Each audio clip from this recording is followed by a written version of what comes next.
आपको याद होगा कितनी अच्छी कानून व्यवस्था है कि एक भारतीय जनता पार्टी के विधायक के गाल पे जो जोरदार तमाचा पड़ा था वो 10 दिन बाद भी FIR के रूप में तब्दील नहीं हो पाया था।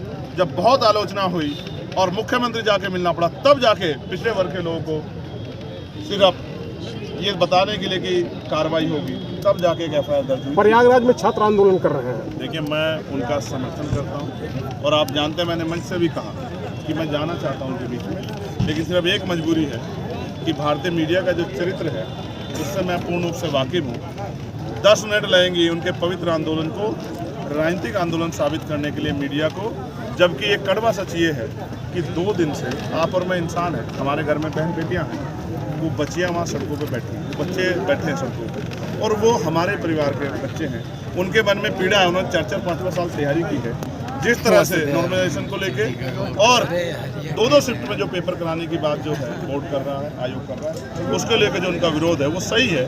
मैं भी ये मांग करता हूँ, जैसा जब सरकार कहती है केंद्र की 1 नेशन 1 इलेक्शन, कि हम इतने ताकतवर हो गए हैं कि एक ही दिन में पूरे देश में चुनाव करा सकते हैं और सारे तरह के चुनाव करा सकते हैं, तो 1 डे 1 शिफ्ट में उन बच्चों का एग्जाम क्यों नहीं करा सकते? और आप ये भी कह रहे हो कि हम फेयर करा देंगे और 41 सेंटर पर ही करा रहे हो पेपर, तो बाकी 34 सेंटर के आपने पहले से तय कर लिया कि उन पर गारंटी है कि उन पर नकल होगी, इसलिए आप वहाँ उनमें परीक्षा नहीं करा रहे। आप तो कहते थे अपने मैनिफेस्टो में 10 किलोमीटर के अंदर परीक्षा कराएंगे, अब क्या हुआ मैनिफेस्टो में? ये रोजगार नहीं देना चाहते, ये युवा विरोधी सरकार है, और युवा विरोधी सरकार को युवा आने वाले समय में वोट की चोट से सबक सिखाएगा।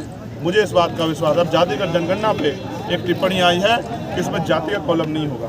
मैं पूछना चाहता हूँ कि जब आप जोड़ने की बात करते हैं तो फिर इन वर्गों की संख्या बताने में आप क्या दिक्कत है? जब आप इनके हितैषी होने की बात करते हैं तो जातिगत जनगणना हो तो जाति के कॉलम के साथ हो, तो लोगों को पता लगे कि उनकी संख्या कितनी है और उनको मिल क्या रहा है। सरकार वोट तो सबका लेती है भारतीय जनता पार्टी की, लेकिन देती किसको क्या है इस बात की जानकारी नहीं। इस चुनाव में लगातार सरकार मंत्री संतरी सब लगाएंगे, डर क्या है सर? अगर आपने बहुत अच्छा काम किया है पिछले 7 साल में, तो फिर आपको डराने की बात करने की बजाय और इतना प्रतिबंध लगाने के बजाय आपको तो नॉर्मल, आप पे सब कुछ है, एक अपील ही कर देनी चाहिए।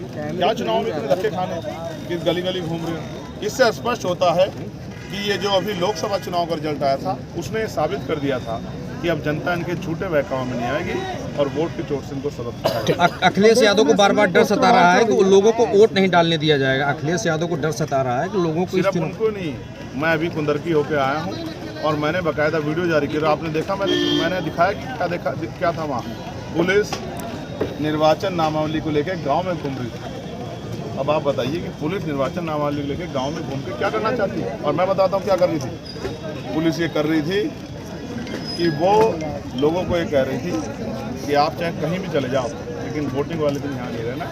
अगर यहाँ रहोगे तो हम आपके साथ सख्ती से पेश आएंगे, क्योंकि हम सरकार को जिताना चाहते हैं। उसके साथ साथ जितने डीलर हैं, प्राइम मिनिस्टर की जो योजना है राशन वाली जो योजना, उस योजना के अंतर्गत जहां राशन लिया जा रहा है उनसे डीलर जो है उस पर दबाव है, वो डीलर जो है आधार कार्ड और पहचान पत्र जमा कर ले रहा है और उन लोगों को कह रहा है, लाभार्थियों को, कि ये चुनाव बाद मिलेगा। आप ये सोचिए वो वोट किसी से डालेंगे? वोट डालने जाएंगे वो कहेंगे आप पे आधार कार्ड नहीं है, आप पे पहचान पत्र नहीं है।